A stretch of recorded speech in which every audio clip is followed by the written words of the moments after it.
30 million years before the saber-toothed tiger ever existed, another saber-toothed predator ruled North America, and today we're uncovering its skull. What you're looking at here is the skull of Hoplophoneus, one of the early saber-toothed predators from the Oligocene. He was found in the Dakotas of North America.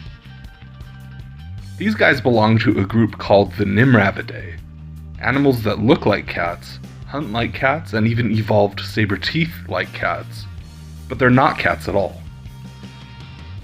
They represent a completely separate branch of carnivore evolution. They lived between about 35 and 28 million years ago, and paleontologists often describe them as something like an evolutionary prototype for later saber-toothed animals. And honestly, when you look at the skull, you can see why. The canines reach about 2.5 inches long, but the real magic is in the jaw mechanics.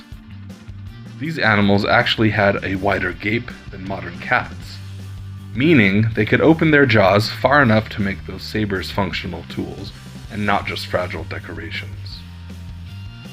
That's a huge part of what makes saber-toothed predators so specialized.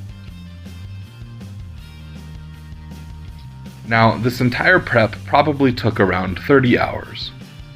Fossil prep is slow, careful, and incredibly delicate. Any mistake you make is permanent. When working near the sabers, you've got to switch to hand tools like a pin vise with a carbide tip, and even a scalpel for the really close work. Saber-toothed canines are actually hollow at the base. Most people don't realize that, but it makes them surprisingly fragile, especially when they're encased in stone. One wrong vibration from a power tool and the tooth could fracture.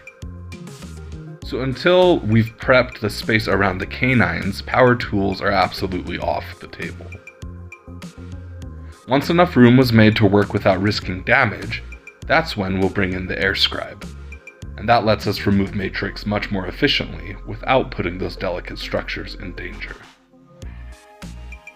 And that's when things got really interesting. I started noticing things I didn't expect. Vertebra, rib fragments, and eventually I realized the entire skull was actually resting on the humerus, the upper arm bone.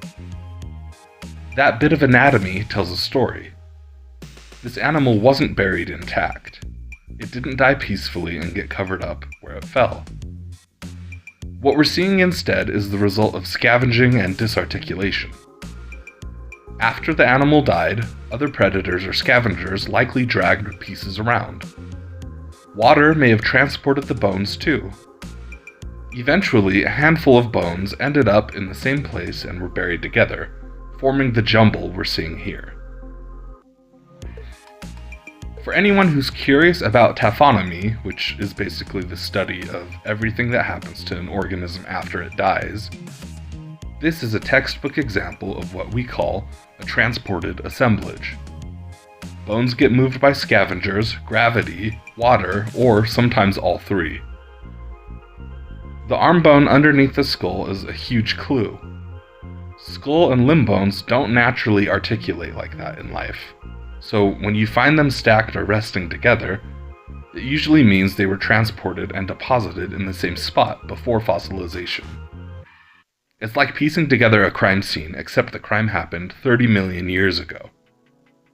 So, while the time-lapse shows you the step-by-step process visually, I hope this commentary helps paint a clearer picture of the animal behind the fossil, how it lived, how it died, and how its bones ended up locked in stone for millions of years. If you want more fossil prep breakdowns, paleoecology deep dives, or a behind-the-scenes look at how we prep and understand fossils like this, make sure to subscribe. I've got plenty more material on the way, and every one of these pieces has its own little mystery to solve.